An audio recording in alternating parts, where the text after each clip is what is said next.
લોકસભા ચૂંટણી 2024ના અંતિમ તબક્કાના મતદાન બાદ વડાપ્રધાન મોદી તમિલનાડુના કન્યાકુમારી પહોંચ્યા છે। કન્યાકુમારીમાં ભગવતી અમ્મન મંદિરમાં તેઓએ પૂજા અર્ચના કરી। પીએમ મોદી હવે 1 જૂન સુધી કન્યાકુમારીમાં આવેલા વિવેકાનંદ રો મેમોરિયલમાં ધ્યાન કરશે, જ્યારે પીએમ મોદી 45 કલાક સુધી સ્વામી વિવેકાનંદ જે શિલા પર ધ્યાન કર્યું હતું ત્યાં સાધના કરશે। તો પીએમ મોદીની સુરક્ષા માટે 2000થી વધુ જવાનો વિવેકાનંદ રો મેમોરિયલ બહાર ખડકવામાં આવ્યા છે। નૌકાદળના જવાનો પણ સુરક્ષામાં જોતરાયા છે। વિવેકાનંદ મેમોરિયલ હિન્દુ મહાસાગરમાં આવેલું છે।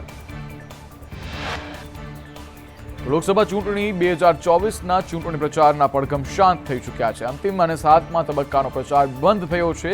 હવે 1 જૂને 8 રાજ્યોની 57 બેઠક પર ચૂંટણી યોજાશે।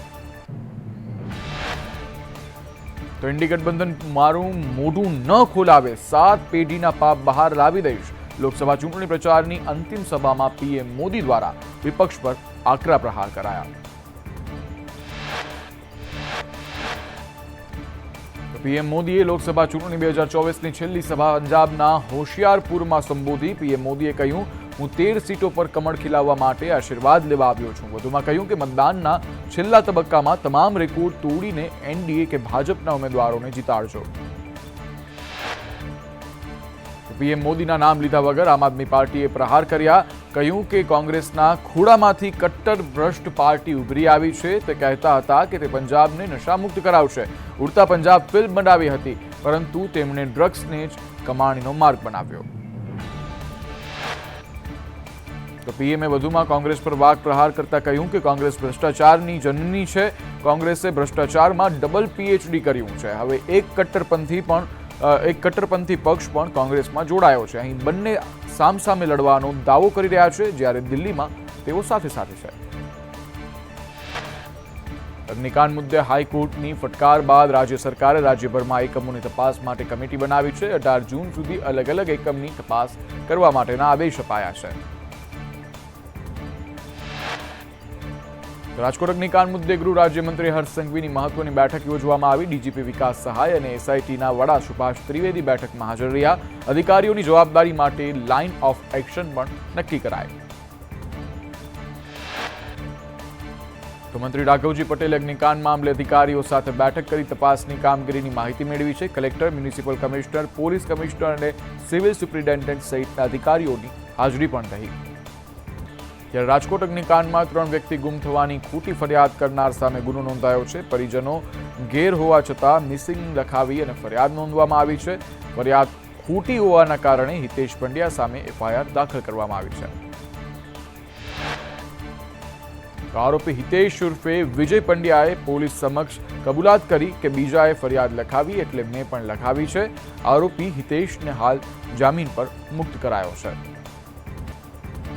સંદેશ ન્યૂઝ પહોંચ્યું રાજકોટ મહાનગરપાલિકાના ટીપીઓ એમડી સાગઠિયાને ઘરે। સાગઠિયા પાસે 50 થી 60 હજાર નોકરી, કરોડોની મિલકત, રાજકોટ, ગોંડલ, વીરપુરમાં અનેક જગ્યાએ પ્રોપર્ટી હોવાની પણ ચર્ચા કરવામાં આવી છે। ચરખડીમાં વિશાળ જગ્યામાં આધુનિક સુવિધાવાળું ફાર્મ હાઉસ છે। સાથે જ સગઠિયા અને પરિવારના નામે અનેક જમીન અને પેટ્રોલ પંપ પણ છે। એસઆઈટીએ રાજકોટ ચીફ ફાયર ઓફિસર ખેરની પૂછપરછ હાથ ધરી છે। ફાયર વિભાગની મંજૂરી અને કામગીરી સંદર્ભે પૂછપરછ કરાઈ છે। 2021 બાદ કેટલીક વાર તપાસ કરવામાં આવી છે, તેના વિશે પણ પૂછપરછ। જ્યારે ફાયર એનઓસી ન હોવા છતાં કેવી રીતે ચાલી શકે છે એકમ? 2023માં મંજૂરી આપી ત્યારે બાદ કેમ ન લેવાય પગલાં? કોઈ પણ પ્રકારના પગલાં કેમ ન લેવાયા? નવેમ્બર 2023માં પોલીસનો પત્ર મળ્યો, એના બાદ શું કાર્યવાહી કરવામાં આવી? ઘટનાના દિવસો બાદ કેટલા વાગ્યે ફાયરને જાણ થઈ છે? આ બધા જ પ્રશ્નો અંગે પૂછપરછ હાથ ધરવામાં આવી છે। રાજકોટ અગ્નિકાંડમાં અધિકારીઓની પૂછપરછ કરવામાં આવી રહી છે, જ્યારે ટાઉન પ્લાનિંગ, ડેપ્યુટી ફાયર ઓફિસરની પૂછપરછ કરાઈ રહી છે। સાથે ટીપી, ફાયર અને વીજ વિભાગની ભૂમિકા અંગે પણ પૂછપરછ કરાશે। ગેરકાયદે બાંધકામ હતું તો કેમ કોઈ કાર્યવાહી ન કરવામાં આવી તે અંગે પણ પૂછપરછ કરાશે।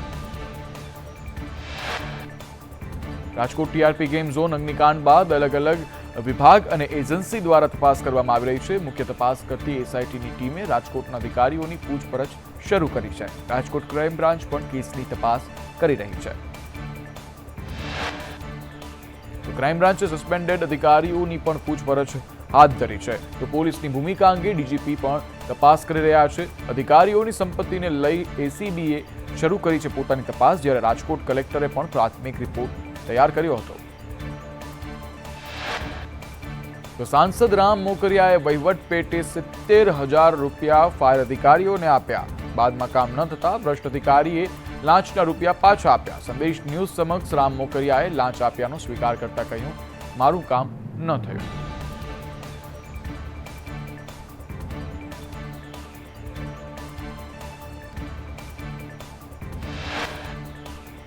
ભાજપના સાંસદ રામ મોકરિયાએ બળાપો કાઢતા કહ્યું, પ્લાન અટકાવી અધિકારીઓ હેરાન કરી રૂપિયા પડાવે છે. પ્લાન પાસ કરાવવા માટે મેં ફાયર અધિકારી ઠેબાને રૂપિયા 70,000 આપ્યા હતા, જ્યારે તેઓએ મોકરિયા સાંસદ નહોતા. સાંસદ મોકરિયાએ લાંચ મુદ્દે એકમ ખુલીને બોલતા કહ્યું છે કે કલેક્ટરમાં કોણ લાંચ નથી લેતું, મનપામાં પૈસા કોણ નથી લેતું, સરકારી કચેરીઓમાં કર્મચારીઓ અને અધિકારીઓનો ત્રાસ છે, રૂપિયા આપો તો જ કામ થાય છે. તો સાંસદ રામ મોકરિયાએ 70,000ની લાંચ આપ્યાનો સ્વીકાર કરતા કહ્યું કે એનઓસીના પૈસા આપવા પડે છે. પૂછો બિલ્ડર એસોસિએશનને. ફાયર, કલેક્ટર અને કોર્પોરેશન સહિતની સરકારી કચેરીમાં લાંચ માંગવામાં આવે જ છે. રાજકોટ કોર્પોરેશન હવે મોડે જાગ્યું છે. તંત્ર દ્વારા અલગ અલગ ટીમો બનાવી તપાસ શરૂ કરવામાં આવી છે. સ્કૂલમાં ફાયર એનઓસી અને બાંધકામને લઈ તપાસ કરવામાં આવી રહી છે. નીતિ નિયમો વગરની સ્કૂલોને સીલ કરવામાં આવશે. દાહોદમાં વિવિધ હોસ્પિટલમાં ફાયર સેફટીને લઈ તંત્રએ તપાસ હાથ ધરી છે. બરોડા મલ્ટી સ્પેશિયાલિટી હોસ્પિટલમાં તપાસ કરવામાં આવી રહી છે. હોસ્પિટલમાંથી મેડિકલ વેસ્ટનો જથ્થો મળી આવ્યો છે. ફાયર સેફટીની પણ અપૂરતી વ્યવસ્થા સામે આવી છે. તંત્રએ હોસ્પિટલને સીલ કરવાની કામગીરી પણ હાથ ધરી છે. રાજકોટ અગ્નિકાંડ બાદ ભરૂચનું તંત્ર એક્શન મોડમાં આવ્યું છે. ફાયર સેફટીનો અભાવ હોવાથી અંકલેશ્વરની ઈએસઆઈસીની હોસ્પિટલને બંધ કરવામાં આવી છે. તમામ દર્દીને અન્ય હોસ્પિટલમાં શિફ્ટ કરવામાં આવ્યા છે. 1 મહિના સુધી ઈએસઆઈસી હોસ્પિટલને સીલ કરવામાં આવી છે. તો મોરબીમાં અધિકારીઓનું હોસ્પિટલમાં ચેકિંગ કરવામાં આવી રહ્યું છે. હોસ્પિટલમાં બીયુ પરમિશન ન હોવાનું સામે આવ્યું છે. હોસ્પિટલને 2 દિવસમાં ખુલાસો કરવા માટે નોટિસ આપવામાં આવી છે. સુરત નાનપુરા જીએસટી કચેરીમાં સંદેશ ન્યૂઝનું રિયાલિટી ચેક. કચેરીમાં જીવતા વાયરો લટકતી હાલતમાં દેખાઈ રહ્યા છે. 5 મહિના અગાઉ પણ આગ લાગી હતી, તેમ છતાં ચોકની વાયરિંગ યથાવત છે. જીએસટીના અધિકારીઓ, કર્મચારીઓનો જીવ પણ જોખમમાં છે.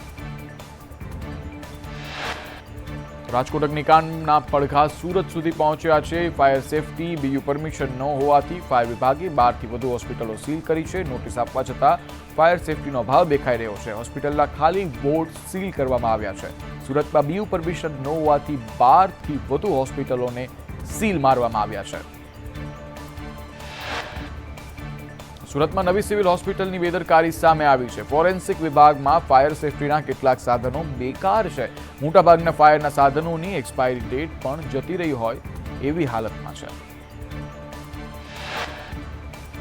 વડોદરામાં એમએસ યુનિવર્સિટી સંલગ્ન ફેકલ્ટી ઓફ ટેકનોલોજી વિભાગને સીલ કરવામાં આવ્યો છે. ફાયર સેફટી ન હોવાથી ફાયર વિભાગની કાર્યવાહી ફેકલ્ટીનું વીજ જોડાણ કાપી નાખવામાં આવ્યું છે. નોટિસ છતાં કોઈ પગલાં ન લેવાતા કાર્યવાહી કરવામાં આવી છે. અમદાવાદના રાયપુરમાં આવેલી વિવેકાનંદ કોલેજમાં ફાયર અને એસ્ટેટ વિભાગની કાર્યવાહી કરવામાં આવી રહી છે. ફાયર એનઓસી બીયુ ના હોવાના કારણે કોલેજને સીલ કરવામાં આવી છે. મોલ ગેમ ઝોન બાદ શૈક્ષણિક સંસ્થાઓમાં પણ તપાસ હાથ ધરવામાં આવી છે. અમદાવાદમાં 3 દિવસમાં 300 જેટલી બિલ્ડિંગમાં એએમસી દ્વારા તેજ તપાસ કરવામાં આવી રહી હતી, જ્યારે ફાયર સેફટીના અભાવને લઈ અને 52 બિલ્ડિંગ સીલ કરવામાં આવી છે. ટ્યુશન, મોલ, હોસ્પિટલ સહિતના સ્થળો પર તપાસ હાથ ધરવામાં આવી છે. બીયુ અને ફાયર એનઓસીને લઈને સઘન ચેકિંગ કરવામાં આવી રહ્યું છે.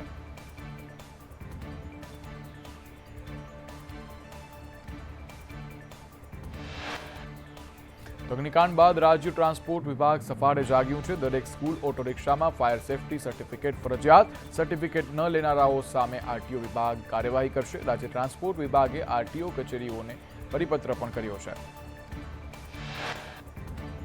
સ્કૂલ રિક્ષા અને રિક્ષા ફિટનેસ મામલે આરટીઓએ નિવેદન આપ્યું કે જૂન 2019માં એક પરિપત્ર જાહેર કરવામાં આવ્યો હતો. આ માટે એક ગાઈડલાઈન કરવામાં આવી છે, જે 12 જેટલી મુદ્દાઓનું ગાઈડલાઈનનું પાલન કરવું જરૂરી બને છે. રાજ્ય સરકાર તરફથી પણ સૂચના આપવામાં આવી જ છે. શિક્ષણ નીતિને લઈને ગુજરાત સરકારની કામગીરી ઉપર સવાલો ઉઠી રહ્યા છે. સ્માર્ટ સ્કૂલોની જાહેરાત વચ્ચે સરકારી સ્કૂલની સંખ્યામાં ઘટાડો થયો છે. 4 વર્ષમાં ગુજરાતની 1775 સરકારી પ્રાથમિક શાળાઓ બંધ પડી છે, જ્યારે 4 વર્ષમાં અંગ્રેજી માધ્યમની 14 સરકારી શાળાઓ બંધ પડી. હિન્દી સહિતના અન્ય માધ્યમોની પણ કુલ 103 સ્કૂલો બંધ થઈ છે. ગુજરાત રાજ્ય શાળા સંચાલક મંડળના પ્રમુખને નિવેદન આપ્યું કે વિદ્યાર્થીઓ ઓછા કહી સ્કૂલ બંધ થાય છે. એક વોટર માટે બૂથ બને તો એક વિદ્યાર્થી માટે સ્કૂલ કેમ નહીં? રાજ્યના આરટીઓ તંત્રની ઘોર બેદરકારી સામે આવી છે. શાળાના બાળકો મોતના ડબ્બાઓમાં ફરતા હોય તેવો ઘાટ દેખાઈ રહ્યો છે. સ્કૂલ વાહન ફિટનેસ સર્ટિફિકેટ અને પાસિંગની છેલ્લા 4 વર્ષથી કોઈ તપાસ જ નથી થઈ. રાજ્યમાં 80,000 વાહનો ફિટનેસ સર્ટિફિકેટ વિના જ રસ્તા પર ફરી રહ્યા છે. વાહન ચાલકો રૂઢ નિયમોને લીધે પરમિટ કઢાવી શકતા નથી, માટે આવા મોતના ડબ્બાઓ રોડ પર ફરી રહ્યા છે. સંદેશ ન્યૂઝના રિયાલિટી ચેકમાં તંત્રની ઘોર બેદરકારી સામે આવી છે. અમદાવાદમાં સોલા બ્રિજ નીચે ફ્લેટના પાર્કિંગમાં ધમધમતી પ્રી સ્કૂલમાં ફાયર સેફટીનો અભાવ દેખાઈ રહ્યો છે. પતરાના શેડ નીચે વિદ્યાર્થીઓને અભ્યાસ કરાવવામાં આવી રહ્યો છે. તો અનેક અગ્નિકાંડ બાદ પણ નહીં સુધરે તંત્ર. અમદાવાદમાં પતરાના બાંધકામથી ધમધમતા પીજી સત્તાધાર રોડ પર જાહેર માર્ગો પર પતરાના બાંધકામમાં પીજી ચાલી રહ્યા છે. ડીયુ પરમિશન વિના પીજી ધમધમી રહ્યા છે. તક્ષશિલા કાંડમાં પતરાના બાંધકામથી જ આગ વધુ ફેલાઈ હતી, જે ભૂલી ગયા હોય તેવું લાગી રહ્યું છે.